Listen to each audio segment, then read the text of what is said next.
Good evening, everyone. My name is Vernisha Jones, and I'm the president of the West Garfield Park Youth Council. And we believe that we are the solution to the violence in our community. West Garfield Park Youth Council is a concerned group of young people working together on the west side of Chicago to reduce underage drinking, substance abuse, and senseless violence. Our goal is to engage, enlighten, and empower young people into being the best that they can be, while working together to promote a safe and drug-free community. West Garfield Park Youth Council is sponsored by Fathers Who Care, which is a nonprofit organization located on the west side of Chicago within the West Garfield Park community. Again, everyone, my name is Vernisha Jones, the president of the West Garfield Park Youth Council. The West Garfield Park Youth Council is comprised of 15 youth from our community whose focus and concern is the youth leadership and voice within the community and addressing the issues of violence and prevention. We invite people from all over, especially youth, to come and see what we're all about. Our show will be scheduled every Thursday at 7 o'clock. Again, that is every Thursday at 7 o'clock.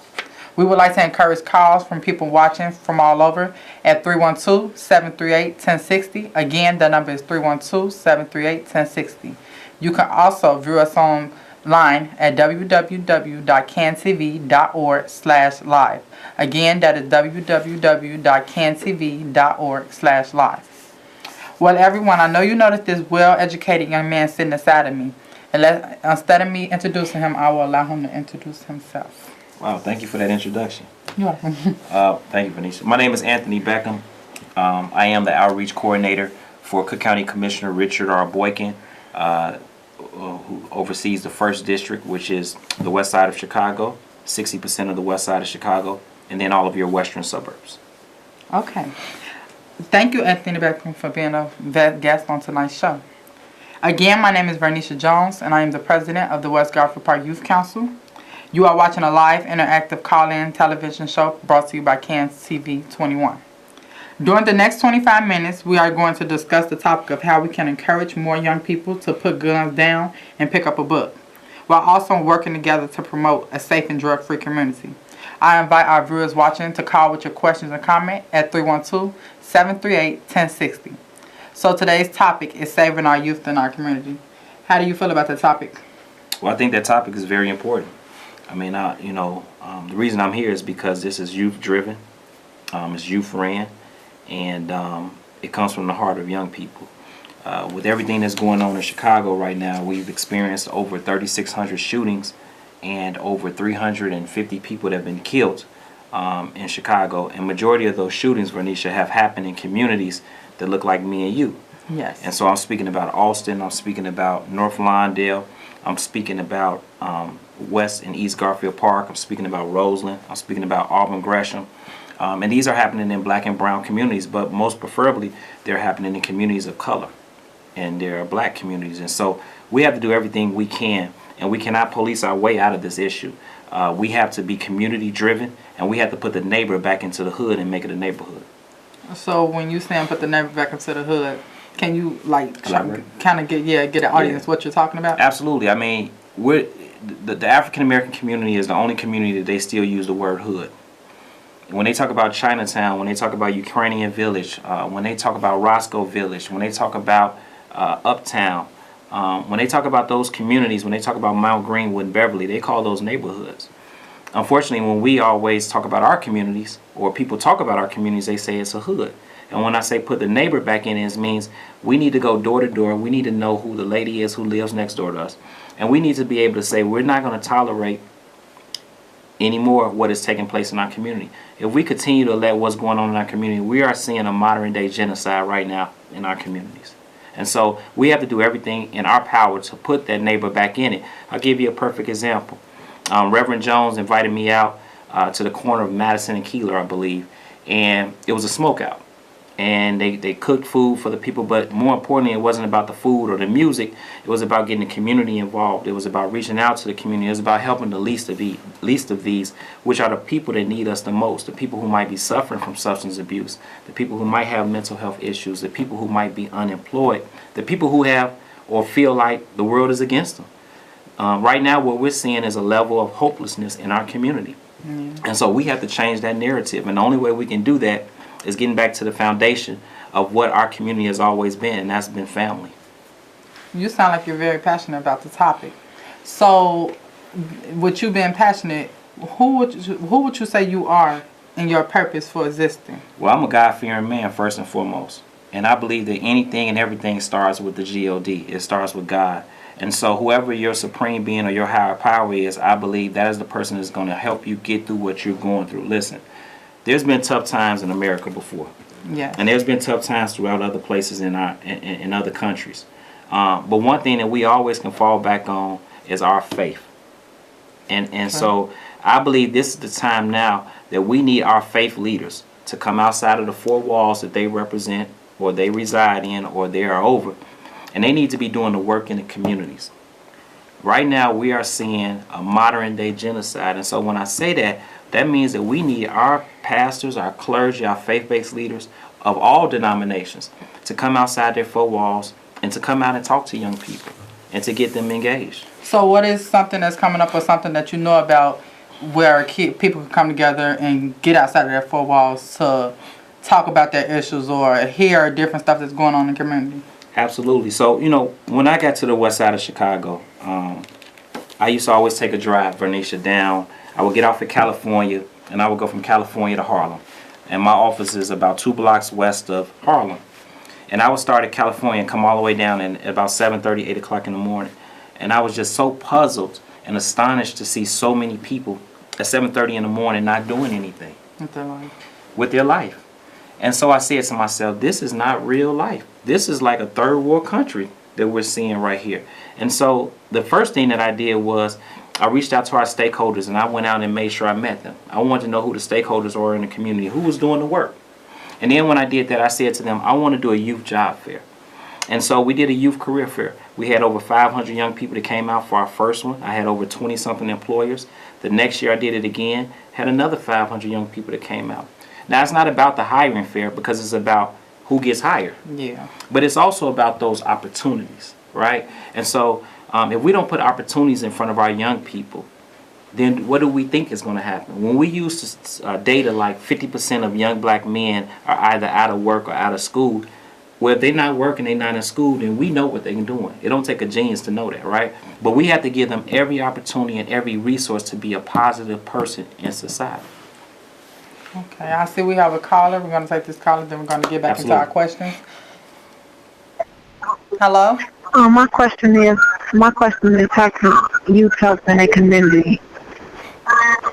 Her question great was, question. how can youth help in their community? Absolutely. So I think that's a great... What can we do? Yeah, I think that, you know, at the end of the day, listen, I think that the youth can do a plethora of things. But number one, young people right now, the movement that we're seeing in society right now with young people is one of the most powerful movements that we've seen ever with the Black Lives Matter movement, right? Mm-hmm. But at some point, we have to take that movement and turn it into policy. And so what I mean by that is it's great to be a movement, but then we also got to turn it into something where we're getting some tangible outcomes to turn around the issues that we're seeing in our communities. And so I think that we saw that in Chicago. I think that we saw that the movement started with the Laquan McDonald situation. Young African-American man who was gunned down at the hands of police. And I think what happened was the people, especially young people, stood up and said, we're not going to take this no longer. And so what happened is when they got in and went out to vote, we're going to have a new state's attorney. They made their voice be heard. We got a new superintendent. They made their voice be heard, so a lot of policies began to change. And so I think that you're going to see more of that. But I think the one thing that young people can do in their community is come together. I think that they can be ambassadors to other young people in their communities and say, listen, put that gun down. Let me help you. Let's have some conflict resolution. Instead of picking up a gun, let's talk this situation out. Because once you pull that trigger, there's no coming back from that. Can we take the next caller? Hello, caller. Hi, how are you all this evening? Good, how you doing? How are you all this? All right, listen, I just have one statement, and that is that you know, we always fall into the groove where we make little blanket statements like, you know, put the guns down and conflict resolution and things like that. But what we need to do is along with those leaders that you just mentioned and the people that are on that poster that you just put up, we need to openly, outwardly, and deliberately stigmatize gang activity. And that's one thing that all of our leaders seem to be fearful about doing. They never say to young men, listen, gang life is detrimental to us, and it's not going to be tolerated. That's plain and simple. You know, I'm gonna let you feed on that. Can I respond to the caller? So I want to thank the gentleman for calling in, the distinguished gentleman for calling in. But let me also say this: gangs is nothing new to the city of Chicago. Yeah, that's been around. Gangs been around long before African Americans was in gangs. It was other people that were in gangs before us, right? Crime is not new to Chicago. What is new is that the fact that we don't value life in the African American community anymore. That is what's new. What else is new is that we're not holding each other accountable for our actions. And so I agree with the caller and what he said. But I also, let me say this, sir, in a lot of situations you agree to disagree. And so where I disagree with you is this, is that we have seen little to no investment, Bernicia, in our communities, right? And so until we see these investments in our communities on the east, the south, and the west side of Chicago, we're going to continue to see the crime grow. So we need those investments into our communities. I believe you. So how do you feel you can challenge young people to put the guns down and pick up a book, or put the gun down and get a part of a positive program on the west side of Chicago? Like, how do you feel, like, what do you think it would take to get young people to do positive things rather than doing things that make quick money, or doing things that make them look popular? Or well, the first thing is, Vernisha, God gave us 2 ears and 1 mouth for a reason. We have those 2 ears to listen. And we need to listen more to young people. We need to stop talking down to young people. We need to listen to young people and understand what they're going through. You know, you don't know what a young person's going through. They might be homeless. They might have mental health issues. You don't know what's going on in their household with their mother and father.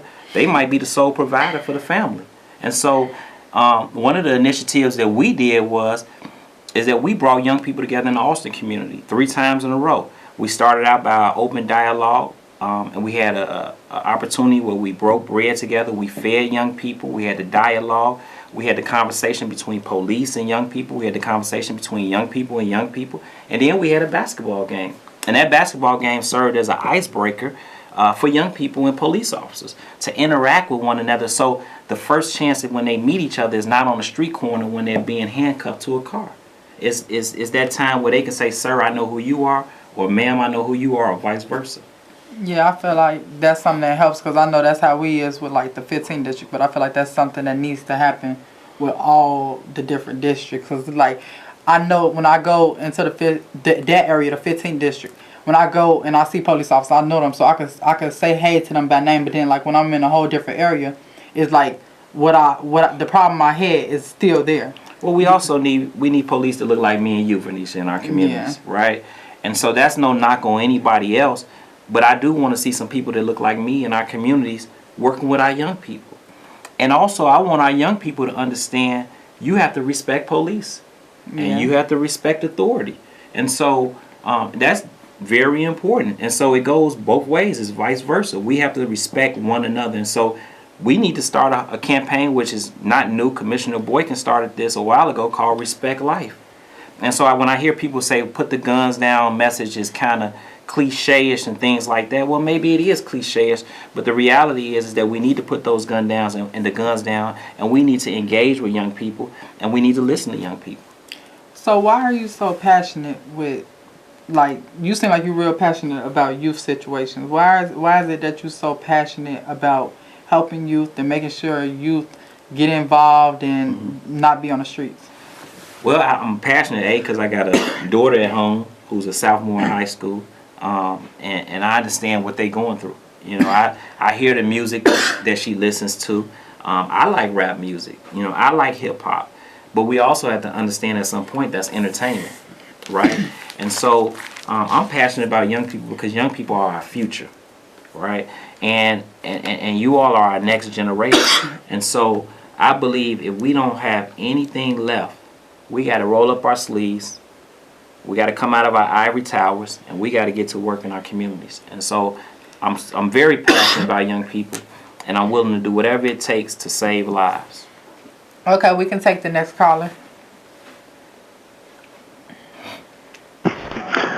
Yes, and good evening, young ladies, and to the gentleman. Listen, Walter did a real nice job with you, sweetheart. I remember when you was on the show when you was very young, and now you grew up and became a wonderful lady, and still supporting that area.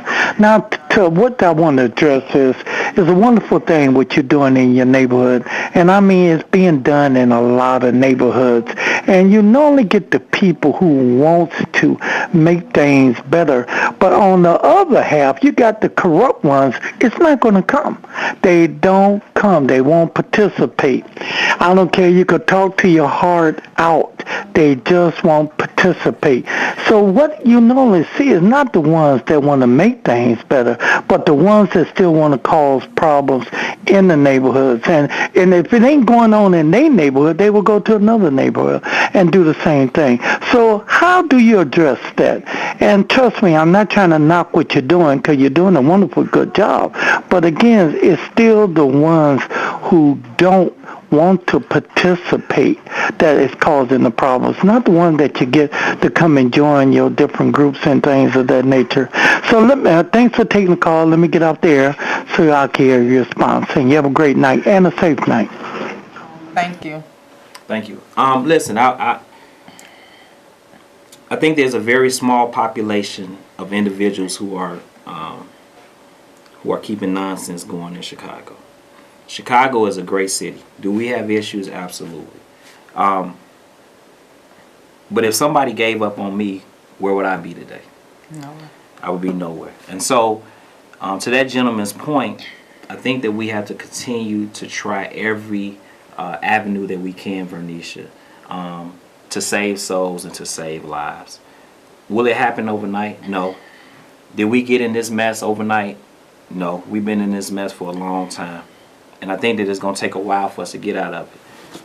But if we begin to change the dynamics on the way of how we are, hey, let me say this.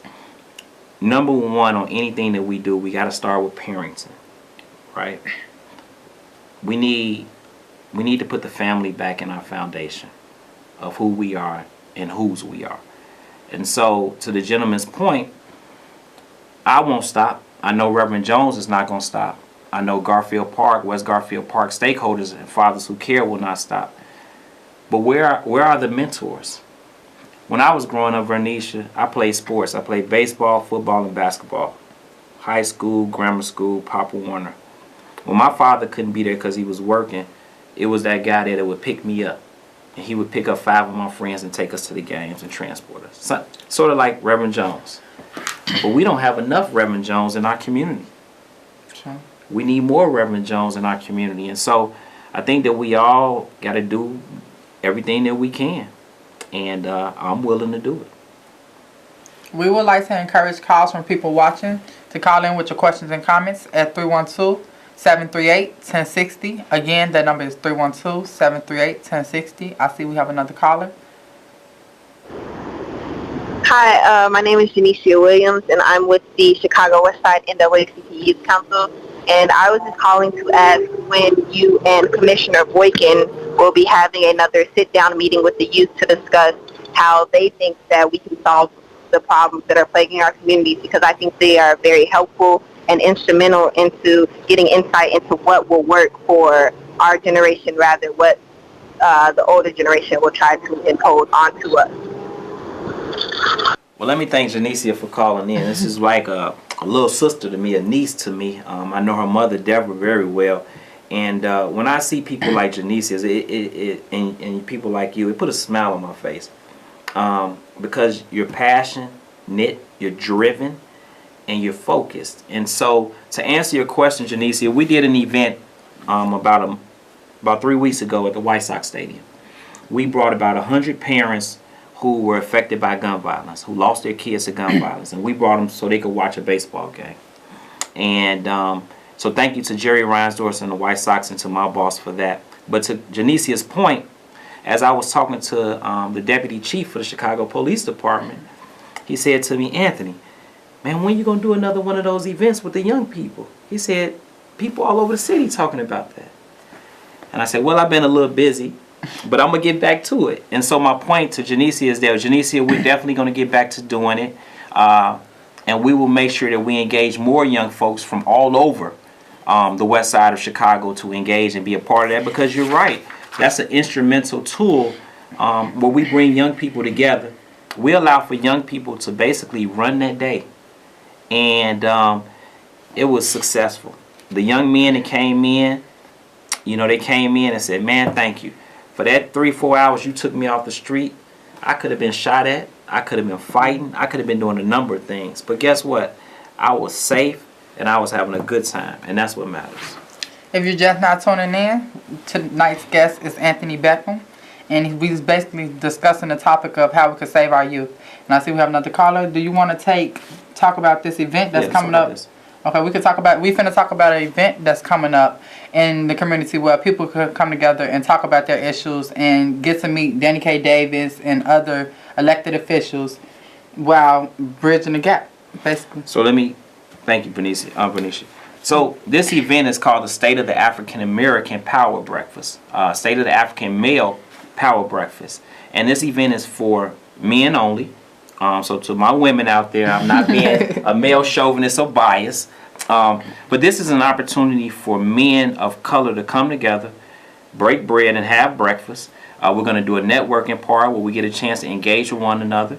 And then we're going to have a program.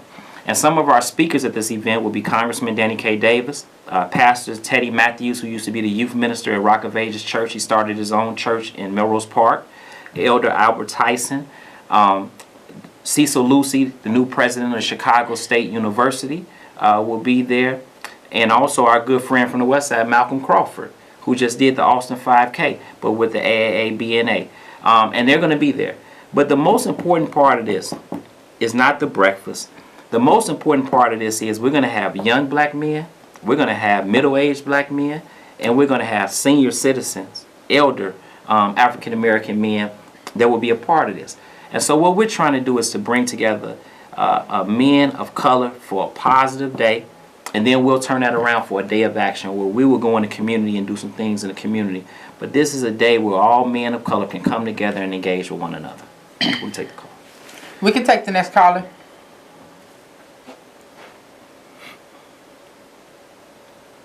Hello? Hello. Yes. My question is, how could young people get more involved in the community to help it? Well, I think it's very, listen, I think you have to find organizations that's out there or start your own organization. Don't wait on nobody. Be your own leader, be your own mentor. And so to answer your question, there are a plethora of organizations out there that you can engage with or be a part with. Well, let's start with West Garfield stakeholders.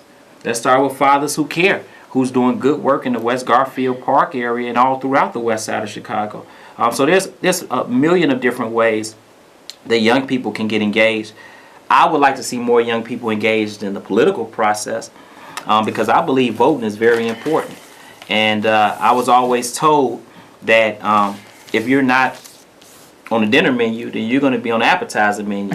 And so I'd rather be on the dinner menu than the appetizer menu. But this right here is a perfect opportunity to get engaged. What we're doing tonight by calling in, engaging with one another, but also finding out what young people like the West Garfield Park Youth Council is doing in their community. And you can come visit us at the West Garfield Park Youth Council every Monday at 4:30 to 6:30 at 4540 West Washington. Again, the address is 4540 West Washington. And you can call us at 773-287-5821. Again, that number is 773-287-5821. And we meet every Monday at 4:30 to 6. So we have less than a minute left. Do you have any last comment that you want to give to the audience? Well, I want to thank you for being a great host. Thank you. I want to start off by saying that. Also, we have a hiring fair that will be coming up. Okay. We're doing that next Friday, which is November the 4th, 10 a.m. at the JLM Center, which is 2622 West Jackson. and we're going to be getting people hired. We have That's over good. 20 companies that's coming out to hire young people, to hire older people, to hire senior citizens. The prerequisite is this: you got to be hiring. So if you're not hiring, don't waste your time, don't waste my time, and don't waste the people's time who need a real job opportunity. But that will be taking place next Friday from 10 a.m. to 4 p.m. Okay, thank you everyone for tuning in this week, and we would like for everyone to tune in next week at the same time, Thursday, 7 o'clock, where we will have the Senator, Kimberly Lightford, hopefully on the show, where we will be discussing more issues about youth. Thank you.